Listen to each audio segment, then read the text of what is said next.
Human resource management and public administration. Hiring and recruiting process for public personnel. The most important function of the Human Resources Department of any organization is that of selecting, hiring, and recruiting personnel to the organization. This process is very lengthy, but in a nutshell, it could entail the following. Drawing up the job description. The human resource manager lists down the qualifications required to be met by the person to fill the post.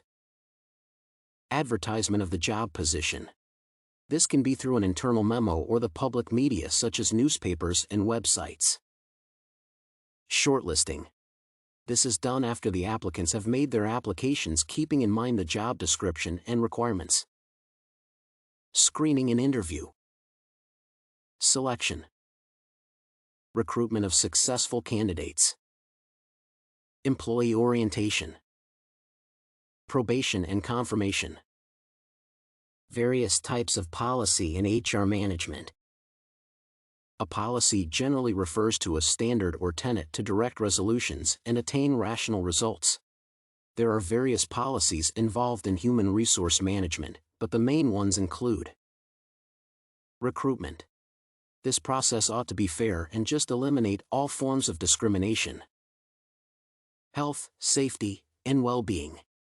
The environment to which the employees are subjected should not pose any risk to their health and safety. Workforce management. The employees should be efficiently managed as human beings and not as machines. Behavior and conduct. Workers are required to behave and conduct themselves acceptably. Performance, development, and promotions. Employees should be appraised whenever there is a need to do so. Leaving.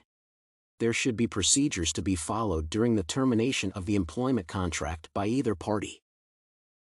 Collective bargaining process. Collective bargaining essentially entails negotiating the terms of the employment contract between the employer and a representative of the employees, such as a union. Collective bargaining gives the unions the chance to express their views concerning job benefits, improved working conditions, and better wages for member employees. The unions, however, tend to represent collective bargaining based on arguments that everyone is entitled to the freedom of speech, assembly, and press. Concepts of Lewin, Herzberg, Maslow, and McGregor concerning organization theory and leadership.